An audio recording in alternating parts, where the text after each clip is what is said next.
This is Tim with Online Big Blue, bringing you the best in New York Giants sports talk and entertainment.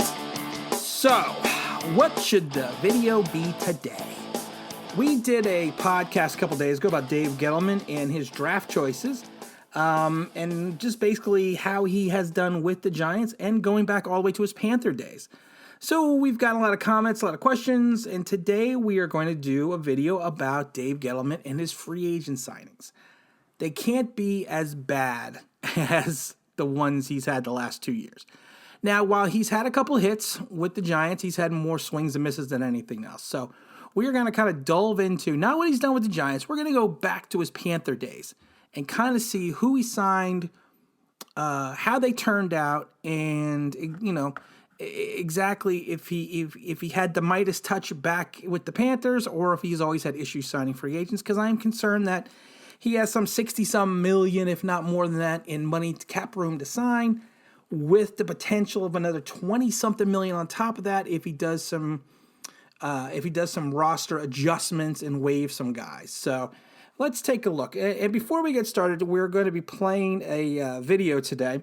We did a video back when we first started in June, which is kind of interesting. That's been 8 months since we have started, and it was a video of the first preseason game in Daniel Jones' first game. We were in the Coaches Club as always. So we kind of did a little video of the Coaches Club, what it looks like, what's in there, all the fun stuff, on the field stuff. So hope you're enjoying it while I am talking over it. But let's get into the Carolina situation with Dave Gettleman. All right, Dave Gettleman, he had a 51-28-1 record with the Panthers. They went to playoffs 4 seasons in a row. They won 3 NFC South titles, and they also, of course, went to the Super Bowl with 15-1. So if you go back to his first free agent class with the Panthers, we're looking at 2013. You're going to recognize some of these names on the list. Now, he tried, swung and missed again with DJ Moore and Drayton Florence at the cornerback position. Serviceable players for the team. They were kind of in a rebuilding mode. It was his first year. So, you know what? He kind of had a swing and miss on those guys. Now, he also tried to rebuild the receiving core in 2013. So, Dominic Hickson, I think we'll all remember who Dominic Hickson is. He actually signed him as a free agent and a punt returner. That signing did not work out too well. He also signed Ted Ginn Jr. Now, Ted Ginn did have a couple good years with the Panthers, which is interesting. He not only was he played well as a wide receiver, but also as a punt returner. So you know what, that was a hit. I'm going to say that was a solid double. He also signed our buddy Chase Blackburn. Chase was at the end of his career. I think he was just trying to pick up some former Giants to bring in, and that's a swing and a miss. He also signed Mike Mitchell. It's a not a solid player, but nothing spectacular. So his first draft class, I would say, outside of Ted Ginn, out of his 1, 2, 3, 4, 5, 6 big signings, that was it. Again, not a fantastic start to his career. Now, going into the 2014 season, his big signing was Jericho Cotchery. Jericho Cotchery, of course, was with the Jets and with the Steelers, a very professional receiver. He did spend 2 seasons with the Panthers. Was he fantastic? No, he was not spectacular. I think he is going to be known more for his 3 drops in the Super Bowl after not dropping a pass the entire season in 15. But I think he's going to be more known for that. But you know what? Solid pickup, solid second or third receiver, solid single for Dave Gettleman. He also signed Roman Harper and Antonio Kaysen. Harper, of course, is a strong safety. Kaysen is a cornerback. Serviceable players, again, nothing spectacular. So, in his first 2 years, he really only had, one big hit with Ted Ginn Jr., and I wouldn't even call that a hit, and he had, an okay start with Jericho Cotchery. Now, 15 was his big season. 15 was the year that he actually brought in some talent that helped them get to the Super Bowl. His big signing, which most people will be like, what? It was Michael Orr. Or, as you say, O'Hare, from, of course, the movie. Michael Orr came over, of course, from Baltimore. He kind of had he came over from Tennessee at that point in time. Yeah, he came over at Tennessee. At that point in time, he was kind of, sliding on his career. He had some, up and down seasons, and they brought him in to be the blindside protector, of course, for Cam Newton, which was interesting. That 15 season, he really helped stabilize the line, and he really kept Cam upright all season long. Now, a lot of people don't give Michael Orr the credit for doing that, because, like I said, because he bounced from Baltimore to Tennessee over to the Panthers. So, but he really did. I mean, and he came at a low price. I mean, Gettleman signed him at a 2-year, $7 million contract, and that's pretty good for a left tackle who really played well for the Panthers that season, helped them get to the Super Bowl. The other big signing was he brought back Ted Ginn Jr. Ted Ginn went and he had 2 good seasons with the Panthers. And he turned around and he signed a contract with Arizona. And only after 1 year, he kind of sputtered and played himself out of Arizona. So, so it's they brought him back because of the fact that Calvin Benjamin had some injuries. They had Devin Funches, who they drafted. He kind of had a slow start to the season, so they kind of really needed somebody to come in. And you know what, Cam, just was. I remember that season because Cam really was always looking for Ginn. I mean, Ginn that year had a career high in touchdowns with 10. His per catch average was 16.8. He seemed to always be open that year. So you know what? Between Orr and Ginn, those were 2 good signings.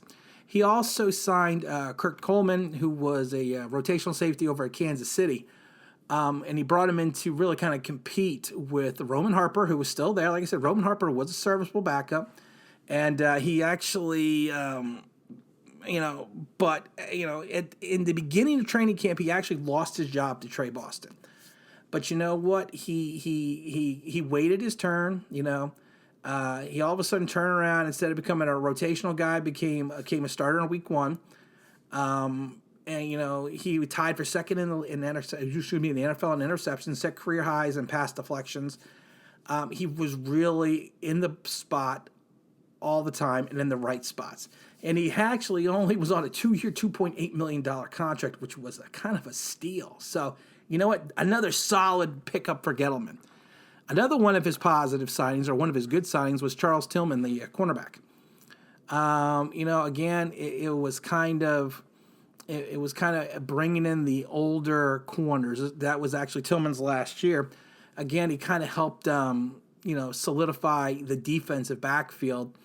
He helped, he really helped the entire defense, and he, at the time, he was a good example for Josh Norman, which I think is funny because we all know what happened with Josh Norman. But he was a calming influence on the team, and he really was helped credit with pulling that defense together. So between Tillman, Coleman, re-signing Ted Ginn, and Michael Orr, I mean, he had a really, really solid free agent class in 15.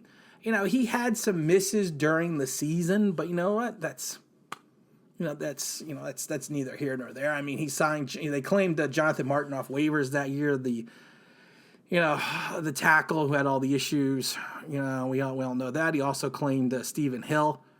That was another waste. But but those are people he picked up during the season. If we're looking just at who he signed in free agency, he had a solid, I almost want to say spectacular signings on 15 because of the fact of what he spent and what he got in return. So you know what? He really hit it out of the park that year.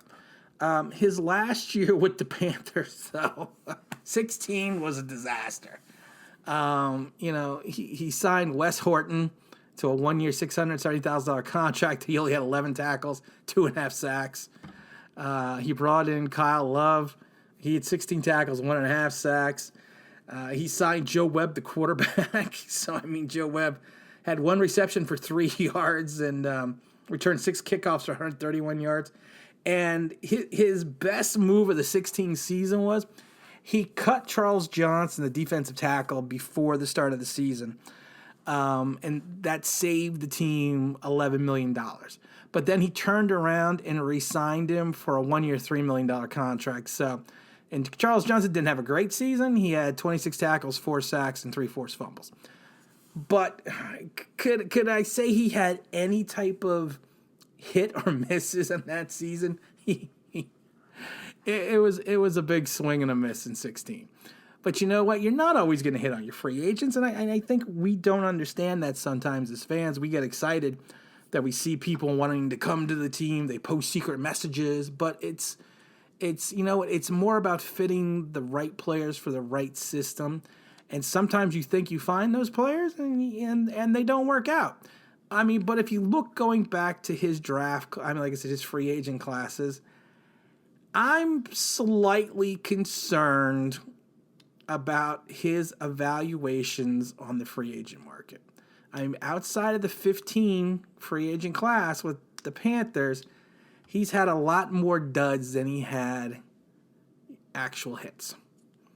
And that should be concerning to Giant fans because, like I said, because he's going to have a ton of money to spend. You know, will he spend it in the right direction? I hope so. Will he find a Michael Orr out there who's going to be at the low for $7 million for 2 years and really solidify the line? I don't know. I mean, is he going to find, like I said, Ted Ginn who left and came back and really both times he was in Carolina was really effective. I mean, like I said, well, is he going to find a Charles Tillman? I don't know. Or is he going to turn out and find an Antonio Kaysen or a Mike Mitchell or Dominic Hickson or Chase Blackburn or DJ Moore or Drayton Florence? I can't tell you guys. I wish I really could. I wish I could give you some insight of or some or some calming words that are going to make you be like, well, maybe it'll be okay. And I should say that the Roman Harper signing was actually a pretty good signing. I mean, he was a good complimentary player for the teams. I believe he's still in the league. I don't remember if he's still in the league or not. But he was a good complimentary signing. And I'm trying. It's almost like I'm looking at the list here and I'm trying to find some wisdom to say, you know what, we're in good hands with Dave Gettleman, the free agent market, with all this money. I can't say that we are. There are a lot of quality free agents out there. I do worry about Yannick Ngakoue. Are we going to pay $17 to $20 million for an 8.5 sack guy who can't play the run? Then you got players that, you got Clowney out there who's got the knee issues. It's going to be a tough mark. It's going to be a fun off season for the Giants. I hope they do well. I hope they find the players that they need. I have no doubt about Gettleman's ability for the draft. Like I said, I do have some concerns about his ability to bring in the free agents. But you know what? You either love Gettleman or you hate Gettleman. I'm either or. I've met the man twice. In the video you're watching now, I actually met him. I got a chance to talk to him for 60 seconds that day as well. I understand that some people think he's aloof. I just think he's just a very intense guy from the 2 brief meetings I've had with him. But you know what? I don't think personality should be brought into when you're judging talent from the general manager's perspective. I think, of course, personality should be thought about when you're signing the players, but the personality of the general manager, I don't care about as long as he can bring in talent. So we got to hope he hits on the draft again, and we got to hope that he does a lot better in free agency this year. The Marcus Golden signing was a good signing, but then the question is, was that more of a Betcher signing than a Gettleman signing? So, but you know what? This is Tim with Online Big Blue, bringing you the best in New York Giants sports talk and entertainment. And again, I'm supposed to say it. ring the bell, subscribe, like the video, leave a comment. You know what? If you don't want to do any of those things, I'm not going to tell anybody. All right? If you just watch and maybe like it, that's great. And you know what? We do this just as, just to entertain. I started this 8 months ago, and I didn't think it was going to go this far, this fast. I've been retired for the last, I retired back in 2008. So it's just something that I've been enjoying doing. No, I retired in 2010. Yeah, it was 2010. It was right after my one son was born. So it's just something fun that I'm doing, and like I said, I hope you do enjoy it. I hope you do watch, and like I said, if you do want to subscribe, that's great. If you just watch or listen, that is fantastic. And this is Tim with Online Big Blue, bringing you the best in New York Giants sports talk and entertainment. Thanks for listening.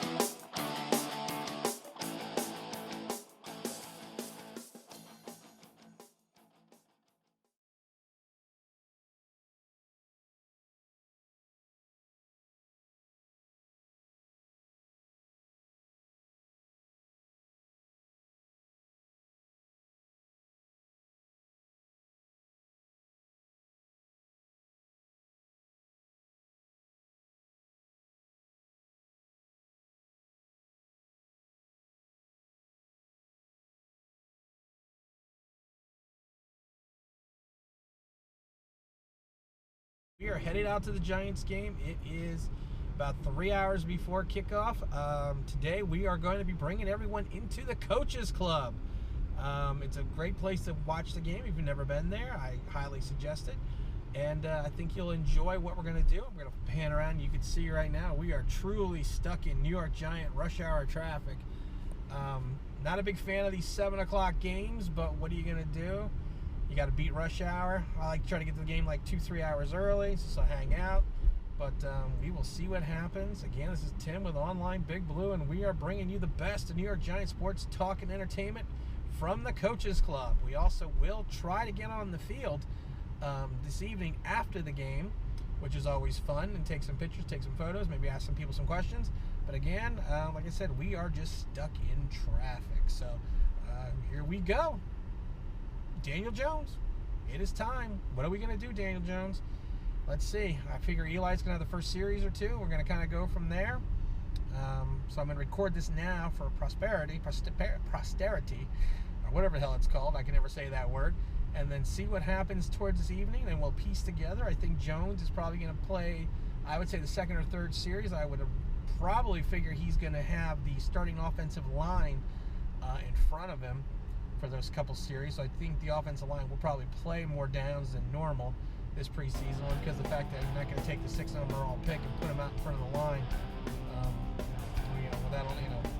without anyone that can block for him. So, but we will see what happens. Again, here we go. We are still stuck in the Online Big Blue traffic, and we will see you shortly at the stadium.